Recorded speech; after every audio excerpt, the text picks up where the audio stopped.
하나님 말씀 다니엘서 6장 1절에서 11절까지 그리고 23절 읽도록 하겠습니다. 다니엘서 6장 1절에서 11절까지 그리고 23절 한 절만 보겠습니다. 제가 먼저 1절 읽겠습니다. 다리오가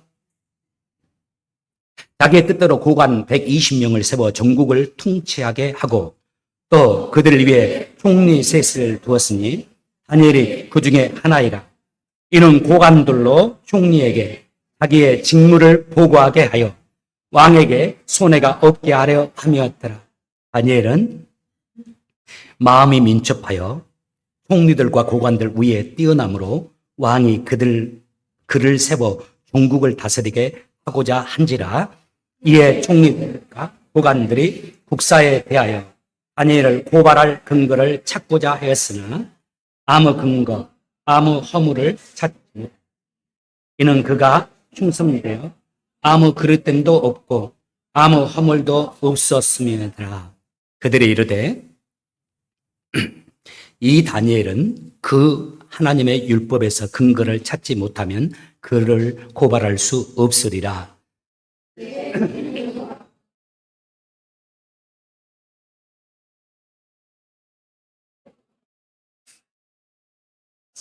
나라의 모든 총리와 지사와 총독과 법관과 관원이 의논하고 왕에게 한 법률을 세우며 한 금령을 정하실 것을 구하나이다.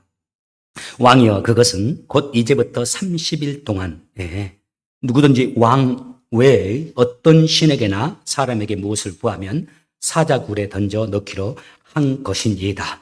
그런즉 왕이여, 원하건대 금령을 세우시고 그 조서에 왕의 도장을 찍어 메대와 바사에 고치지 아니하는 규례를 따라 그것을 다치 고치지 못하게 하옵소서 하매, 이에 다리오 왕이 조서에 왕의 도장을 찍어 금령을 내니라.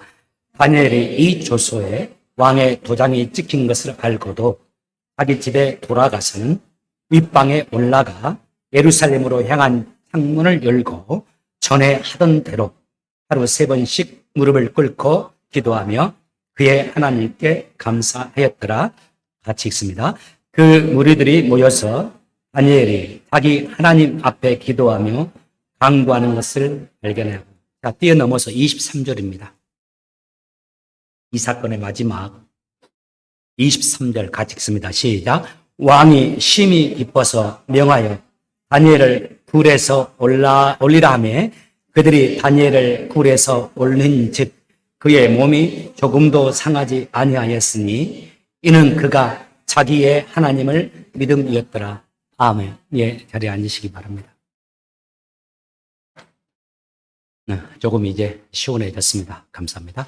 이 포드사를 설립한 우리가 잘 아는 헨리 포드가 이런 말을 했습니다. 나의 공장을 가져가고 차를 부셔도 좋습니다. 다만 내게서 우리 회사의 인재들만은 빼앗아 가지 말아 주십시오. 그러면 나는 그들과 함께 다시 지금의 포드를 만들 수 있을 것입니다. 19세기 청나라를 주름잡던 위대한 상인 후세인이라는 분이 있잖아요. 그분이 또 이런 말을 했습니다. 능력 있는 사람을 찾으려면 돈을 아껴서는 안 됩니다. 나의 성공의 비결은 돈으로 인재를 사는 것입니다. 일을 보는 눈이 영리하고 사람됨이 믿을만 하다면 그에게 아무리 많은 급여를 준다 해도 결코 아깝지 않습니다. 위대한 일을 하고자 하는 사람들, 그리고 한 나라, 한 조직을 이끌어가는 지도자들이 그 어떤 것보다 우선적으로 이 일에 힘쓰고 마음을 씁니다. 바로 인재를 찾는 거죠. 그래서 우리가 잘 아는 나폴레옹은 이런 말까지 남겼어요. 나는 좋은 인재가 있다는 소문이 들리면 난 앞뒤 가리지 않고 그에게 달려가 도움을 청할 것이다. 인재를 얻을 수만 있다면 염치를 무릅쓰고 아부하는 일조차 마다하지 않겠다. 이 인재가 중요하다라는 것, 이건 과거의 이야기만이 아니죠. 이 인재의 중요성은 현재 진행형이에요. 과거에도 그랬고 현재도 그렇고 미래에도 어떤 조직의 성공을 이끄는 것은 그 조직의 지도자 한 사람으로 인해서 가능한 것이 아니고 그와 함께하고 있는 좋은 사람들, 좋은 인재들로 가능하기 때문입니다. 오늘 본문에 그 지도자들이 그렇게 얻고 싶어하고 이렇게 가까이 듣고 싶어하는 한 사람이 등장합니다. 우리가 잘 아는 다니엘이에요. 그가 유다가 멸망할 때, 그의 나라가 멸망할 때 어린 나이에 바벨론으로 포로로 끌려갔어요. 청소년기에. 그리고 바벨론 제국에서 청년기를 보내게 됩니다. 다 아는 이야기일 겁니다. 그리고 장성에서 바벨론 제국에서 최고 높은 신하, 2인자, 총리가 되잖아요. 당시에 왕은 바벨론 제국의 절대 군주로서 정치적인 통치자였어요. 그가 왕의 정치적인 통치자였다면 총리는 실제적으로 전국, 전 제국의 살림을 경영하는 또 책임지는 제국의 책임자, 제국의 2인자였습니다. 그런데 안타깝게도 이 바벨론이 오래가지 못해요. 바벨론 제국이. 느부갓네살 왕이 다스리던 바벨론 제국이 이제 페르시아 제국에 의해서 멸망합니다. 바벨론 제국은 이제 페르시아에 의해 다스림을 받게 돼요. 그리고 페르시아의 왕이 성경에 나오는데 그 왕이 누굽니까? 다리오 왕이에요. 그리고 유명한 왕 고레스 또 왕이 등장해요. 이 이야기들이 다니엘서 1장에서 6장까지 펼쳐지는데 이 사건, 이 일들과 관련해서 우리가 주목해야 될 것이 하나 있습니다. 이 다니엘의 위치고 다니엘의 위상이에요. 바벨론 제국에서 느부갓네살이 왕이었을 때도 다니엘은 총리였습니다. 그리고 제국이 바뀌었어요. 제국이 바뀌어서 다리오 왕이었을 때도 다니엘은 여전히 총리예요. 이 사람이 죽고 물러나고 고레스 왕이 등극했는데도 여전히 다리오는 총리예요. 대개 왕이 바뀌면 새 나라를 건설하기 위해서 가장 먼저 하는 건 뭡니까? 새로운 총리를 세우는 겁니다. 왜냐하면 내가 원하는 나라를 만들기 위해서 그 나라를 만들기에 가장 적절하다 하는 사람을 총리로 세우는 것이 동서고금을 막론하고 일반적으로 일어나는 일이에요. 그런데 보십시오. 나라가 바뀌었잖아요. 아니, 나라가 바뀐 게 아니라 왕권이 바뀌고 왕조가 바뀌고 제국이 바뀌었는데도 다니엘은 여전히 총리입니다. 오늘 우리가 살피고자 하는 게 바로 다니엘의 이런 인생은 어떻게 가능했을까요? 저는 오늘 본문 4절이 그 질문에 대한 실마리를 제공하고 있다고 생각해요. 우리 4절 한번 보시기 바랍니다. 제가 읽겠습니다. 그러자 총리들과 고관들이 국사에 대하여 다니엘을 고발할 근거를 찾고자 하였으나 아무 근거, 아무 허물도 찾지 못하였으니 이는 그가 충성되어 아무 그릇됨도 없고 아무 허물도 없었습니다. 자, 충성되어 영어로는 faithful이라고 되어 있죠. 오늘 본문에서 다니엘이 이렇게 위대할 수 있는 실마리가 될 단어가 바로 이 충성이라는 단어입니다. 우리 군인들 앞에 계시는데 여러분들은 아시지만 저는 군대를 못 갔습니다. 이분들이 해군사관 나와서 한국에서 아주 인재들인데 지금도 충성 이렇게 하는 겁니까? 된다고요. 충성할 때 그 충성하고 똑같습니다. 충성이라는 한국의 사전적인 의미가 이렇습니다. 진정에서 우러나오는 정성이라는 한국의 사전적인 의미예요. 이 단어가 보통 아랫사람이 윗사람에게 대해서 보여주는 마음의 자세를 가리킵니다. 근데 성경에서는 그런 의미도 포함되긴 하지만 성경의 의미는 좀 더 광범위합니다.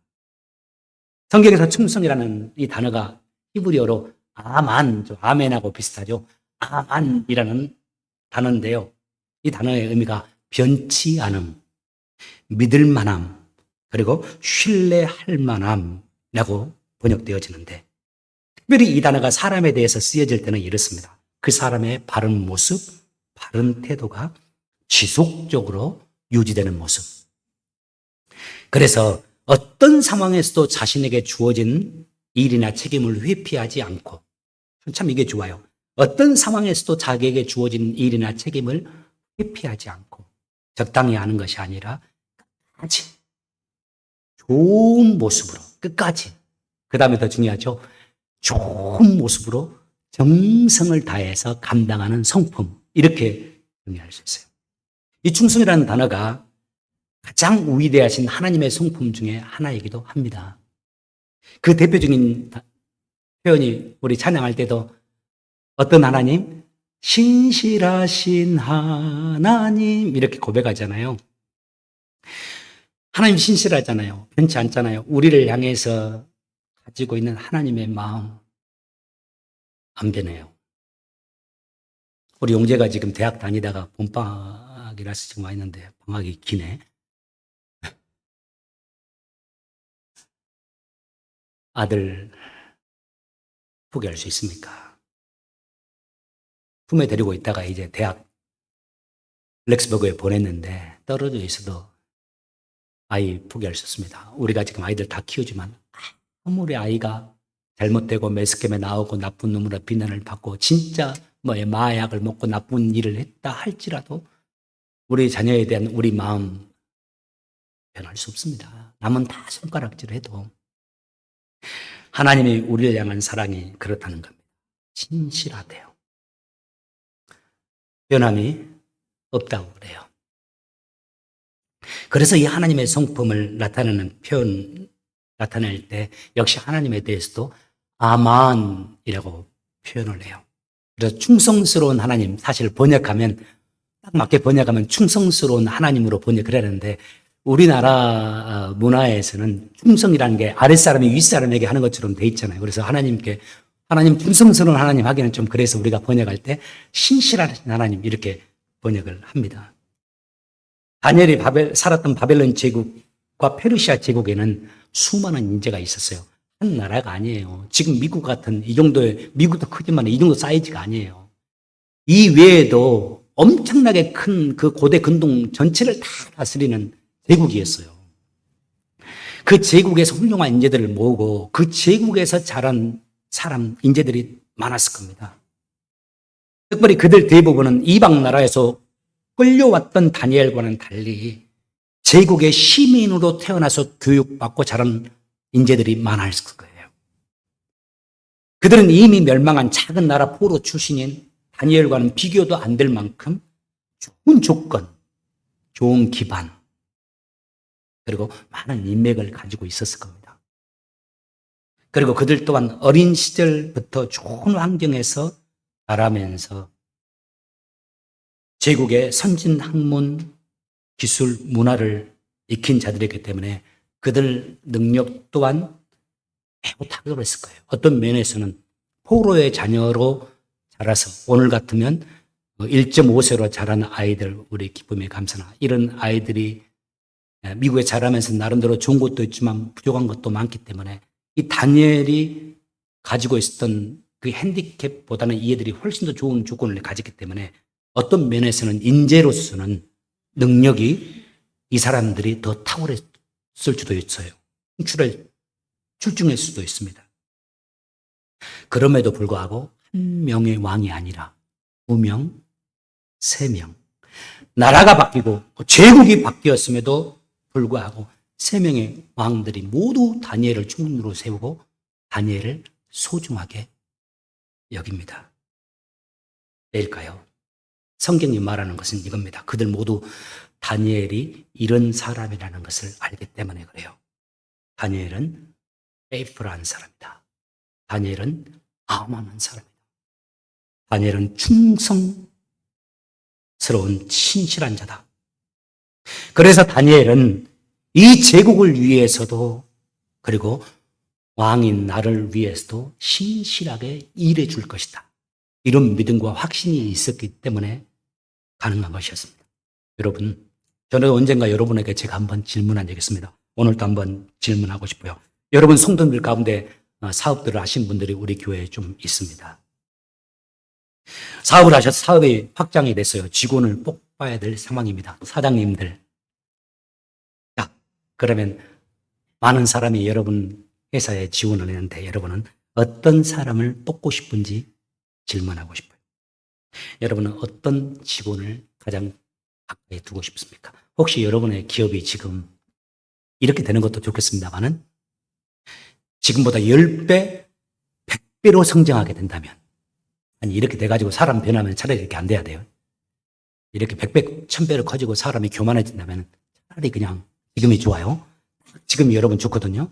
그런데 혹시 하나님이 축복해 주시고 그 축복해 주셔도 여러분이 그걸 감당할 수 있는 성품 믿음의 사람들이 되어서 여러분의 기업을 지금보다 100배로 성장하게 한다면, 그래서 그 회사에서 정말 유능하고 똑똑한 사람들이 많게 될 건데, 수백 명의 직원들이 있을 건데, 그들 가운데 가장 유능하고 예민한, 가장 중요하고 예민한 일들을 누구에게 맡길 수 있겠어요? 보나마나 이 아만의 사람들에게 맡길 겁니다. 여러분 모두를 축복합니다. 특별히 기업을 경영하시는 성도님들 축복합니다. 이 아만의 사람들, 신실한 사람들이 여러분들과 함께 하시길 예수님으로 축복합니다. 이 아만의 사람들, 신실한 사람들을 볼 수 있는 눈이 있는 사장님들 되시길 바랍니다. 이와 더불어서 우리 모두에게, 특별히 사업하는 분들에게 또 한 가지 축복하고 싶습니다. 이런 좋은 인재들이 여러분과 함께하고 싶은 사장님들, 기업인들 되시길 예수 이름으로 축복합니다. 이 세 왕들이 다니엘을 사랑했어요. 느부갓네살 왕, 다리오 왕, 그리고 한 사람 고레스 왕이 다 다니엘을 사랑했어요. 그를 매우 아껴주었습니다. 다니엘은 참 충성스러운 사람이었어요. 그 왕들은 다니엘의 충성스러움을 볼 줄 알았다는 것을 의미해요. 그런데 이야기가 여기서 끝나는 게 아닙니다. 진짜 이야기, 하나님이 이 다니엘서 6장을 통해서 하고 싶은 이야기는 그 뒤에 나와요. 이 다니엘이 위기에 빠집니다. 다니엘을 위기에 빠뜨린 사람들은 다니엘과 라이벌 관계에 있었던 사람이에요. 아마 제국 출신, 제국에서 태어나서 제국에서 자라서 제국에서 교육을 받은 제국 출신의 인재들일 가능성이 많습니다. 그러니까 성경에 보면 다니엘을 고소할 때 이 고소자들의 신하들이 왕에게 고소할 때 뭐라고 합니까? 저 망한 작은 이방 나라 유다 나라의 출신 다니엘이 하면서 고소를 하거든요. 아마 이 사람들은 반대로 제국 출신의 지도자들일 거예요. 부족한 사람들일수록 이게 심해요. 뭡니까? 시기가 심해요. 이런 말 있죠. 적의 동지는 적의 적은 동지가 됩니다. 적의 적은 동지가 됩니다. 사실 이 신하들끼리도 라이벌 관계일 거예요.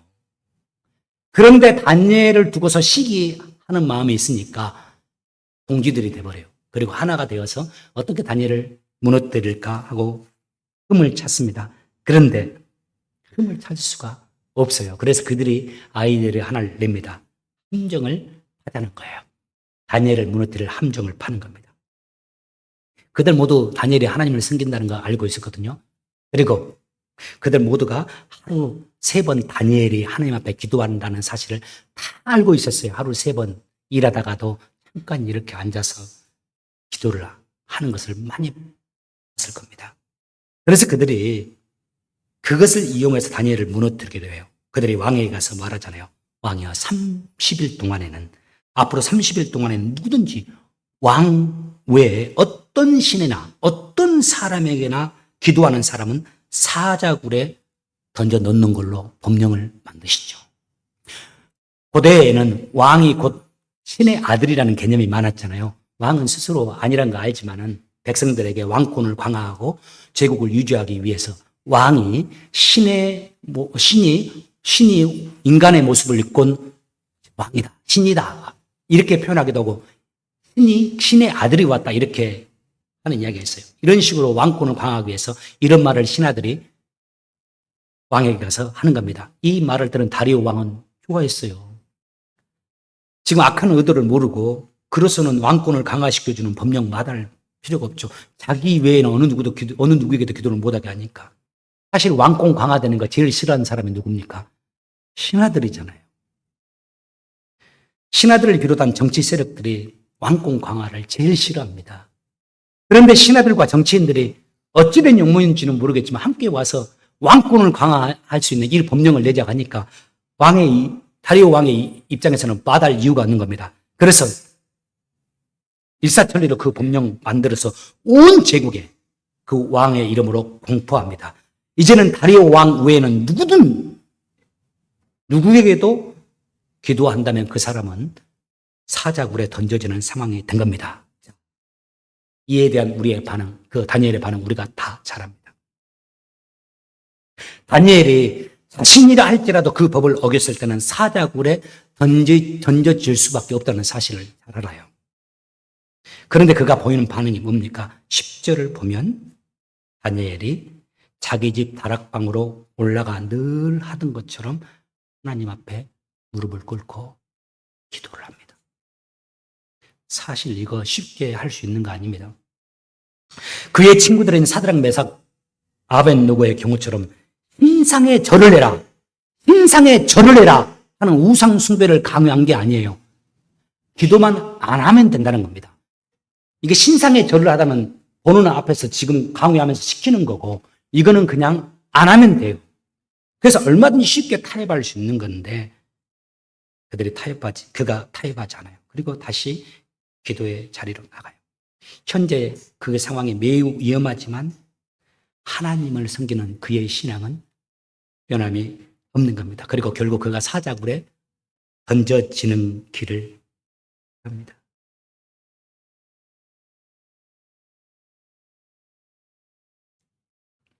이 스토리를 우리가 잘 알아요.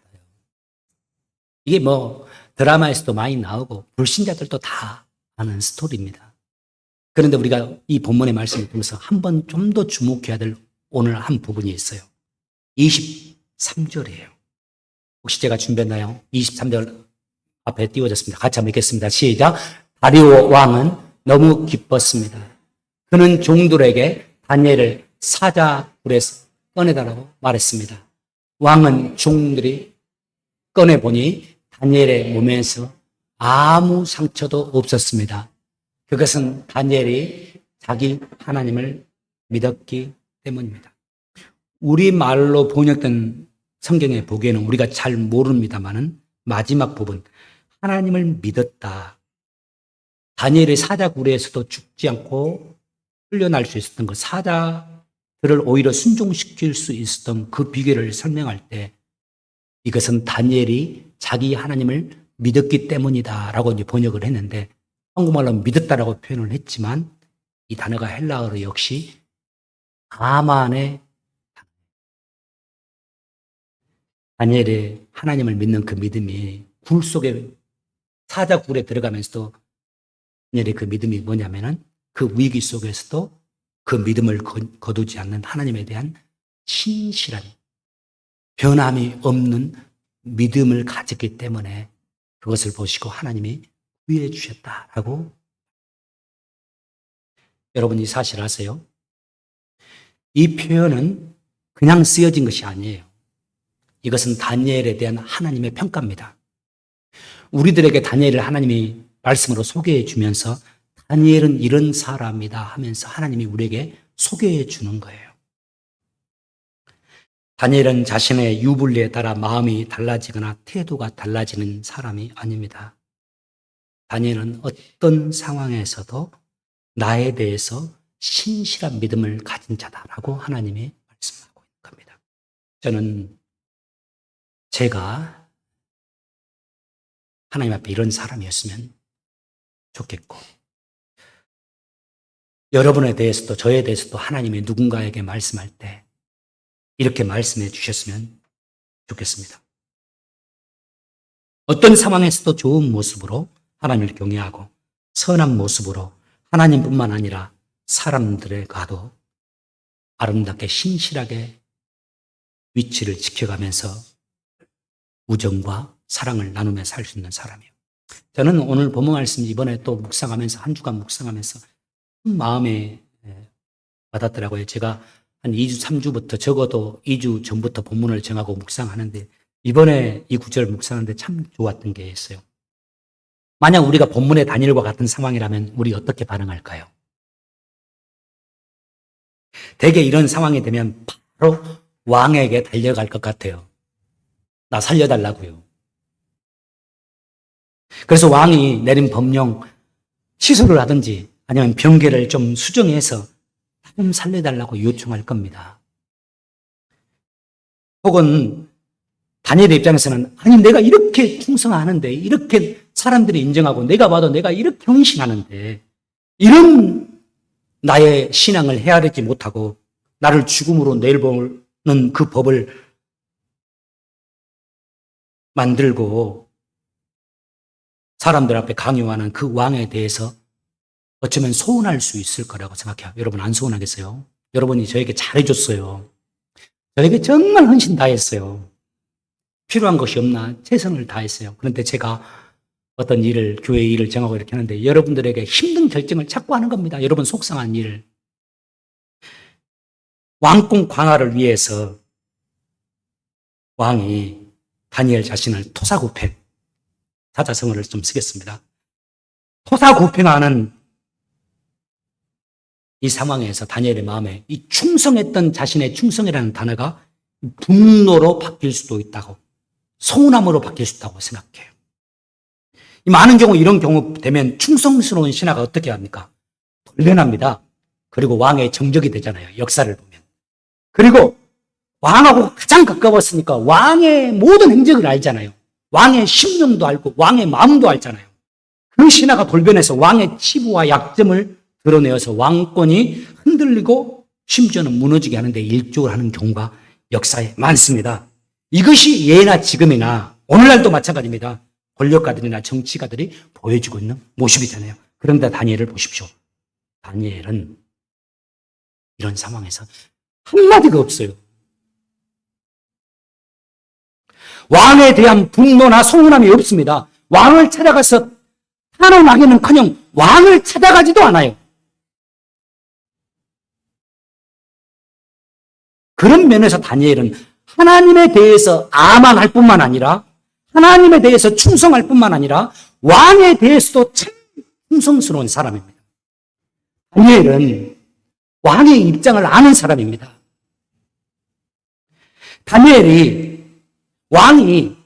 왕이 다니엘을 살리기 위해서 유일한 방법은, 유일한 방책은 자신이 내린 법령을 취소하는 거예요.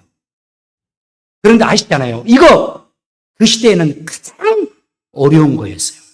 위험천만한 거였어요.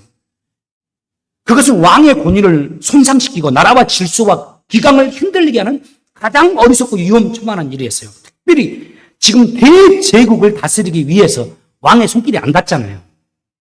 그런데 대제국을 다스리기 위해서 무엇보다 중요한 것이 왕의 권위와 제국의 권위예요.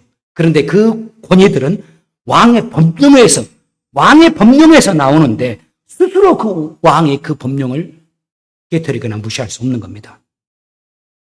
그래서요, 다니엘은 자신이 다리오 왕을 찾아가서 목숨 지켜달라고 부탁하는 것이 다리오 왕에게 얼마나 큰 부담이 될 것인가를 본 거예요. 그래서 자신을 살려달라고 찾아가지 않아요. 저는 다니엘의 이 모습이 참 좋아요. 다니엘은 정말 신실한 사람이에요. 다니엘은 하나님에도 신실하고 사람 사이에서도 신실한 사람. 우리에게 이런 친구가 있었으면 좋겠어요. 우리가 하나님에도 신실하고 여러분 교우들끼리도 이런 신실함이 있기를 바랍니다. 그래서 슬프지만 다니엘은 하나님의 사람으로서 명예롭게 죽는 길을 선택합니다. 자, 그러면 또 이번에 제가 묵상한 것 중에 또 찾아보면서 확인한 것 중에 하나. 방금은 다니엘의 입장을 살폈지만 이번에는 다니엘을 바라보는 다리오 왕의 입장이에요. 여러분, 다니엘을 보고 있는 다리오 마음은 어땠을까요? 참 복잡했을 거라고 생각이 듭니다. 우선적으로 다니엘에 대해서 소원할 수가 있어요. 다리오 왕은. 왜요? 지금 그렇게 자신에게 필요한 왕궁 광화를 위한 법령을 세우려고 하는데 그때 누구보다 자기가 믿고 의지하는, 그리고 누구보다 높은 신하 중에 2인자인 다니엘의 지유와 순종이 필요하잖아요. 그런데 자신이 내린 그 법령에 정면으로 다니엘이 거부하는 거예요. 그리고 영원토록 기도하지 말라는 것도 아니잖아요. 며칠 동안만. 30일 동안만 기도 안 하면 된다고 했잖아요. 그런데 다니엘이 자신의 뜻을 굽히지 않고 자기의 신앙을 지키겠다고 기도하는 그 다니엘의 모습을 보고서 아주 괘씸했을 수도 있다고 생각해요, 저는. 그런데 성경에 보니까 다리의 왕이 그렇지 않습니다. 정반대입니다. 성경에 그 증거가 나와요. 다 같이 13절, 14절입니다. 제가 13절 읽어드리겠습니다. 그들이 왕 앞에서 말하여 이르되 왕이여 사로잡혀 온 유다 자손 중에 보세요. 다니엘을 지금 하대하는 겁니다.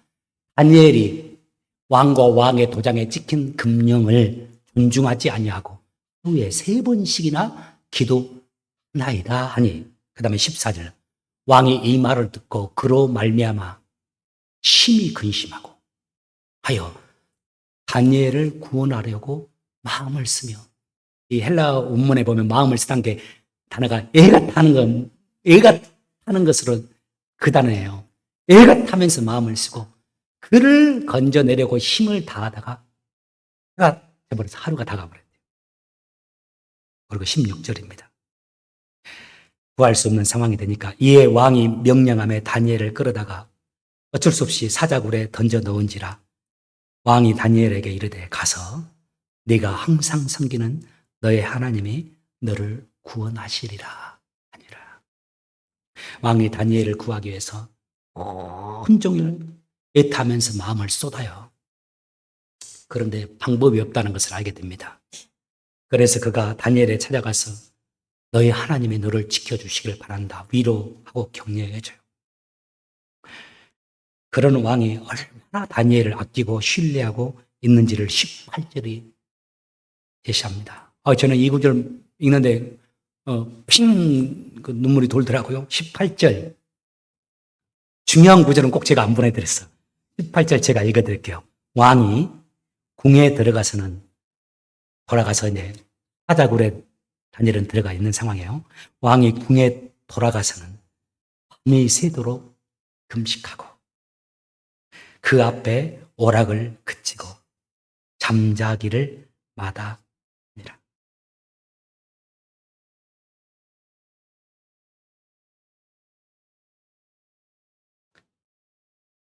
다리오 왕은 다니엘이 어떤 사람인지를 잘 알고 있는 겁니다. 다니엘이 기도하는 것은 자신을 무시하거나 대항하는 것이 아니라 그가 믿는 하나님 앞에 신실하게 하고자 하는 그 믿음 때문이라는 것을 왕이 알아요. 하루 이틀 본 게 아니잖아요. 또 다리오 왕은 다니엘이 왕이 자신에게 신실했던 것처럼 또 다리오는 왕인 자신에게 다니엘이 신실했던 것처럼 하나님에게 신실하다는 것을 알아요.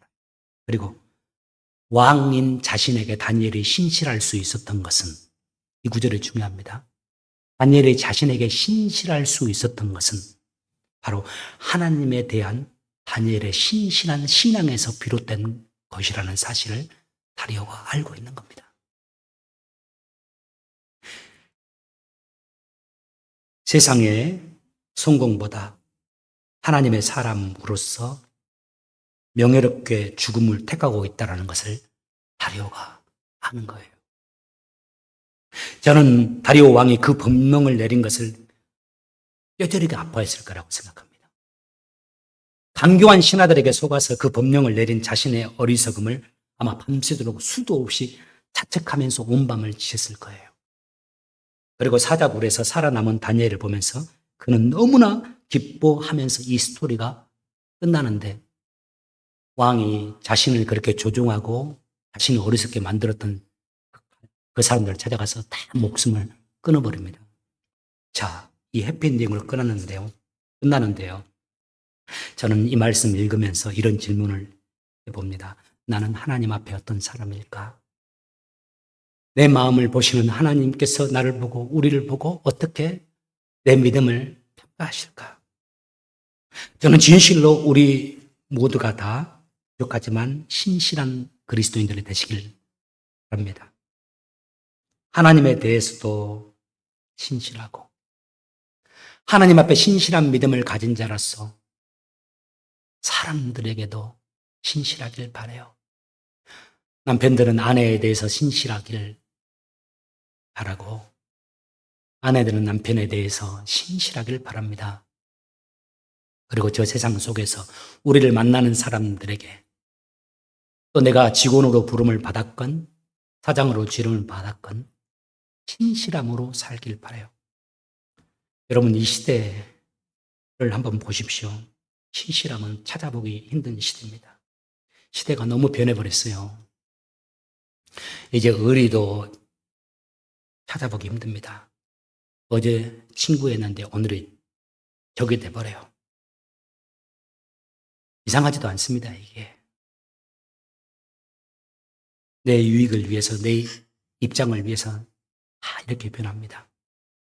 때가 이렇게 변하는데 저희 주찬양 성도님들 그리고 여기 서 있는 저 신실한 하나님의 사람으로 살길 바랍니다. 하나님에 대해서도 여전히 신실한 사람들. 저는 여러분에 대해서도 여전히 변함없이 신실하고 여러분도 서로가 신실하게 신실한 사람으로 신실한 하나님을 닮아서 이 땅의 삶을 살아가는 저와 여러분 되시기를 예수 이름으로 축복합니다. 기도하겠습니다. 주님, 신실하신 하나님처럼 우리를 구원하시기 위해서 그 약속을 지키기 위해서 이 땅에 오셔서 자신의 목숨을 내어주신 그 신실한 우리 주님 닮아서 저희들도 신실한 하나님의 사람들 되게 하여 주옵소서. 하나님의 자녀로서 이 땅의 삶을 살아갈 때 힘들고 어렵고 슬픈 순간이 내게 다가온다 할지라도 그렇다 하여 그때 우리를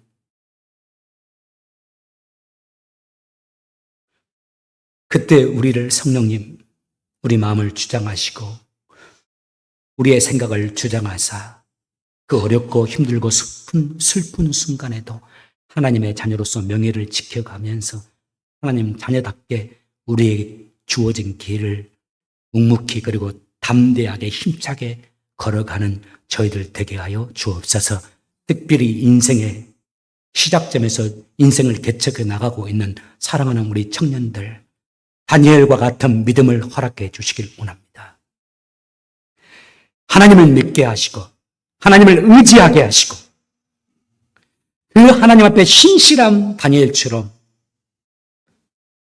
하나님 앞에 서게 하시고 또 하나님이 세우신 현장 속에서 세상에 대해서도 하나님의 사람으로서 하나님의 자녀로서 명예를 지켜가면서 신실하게 걸어가는 우리 청년들 되도록 주여 저들을 축복하시고 인도해 주옵소서.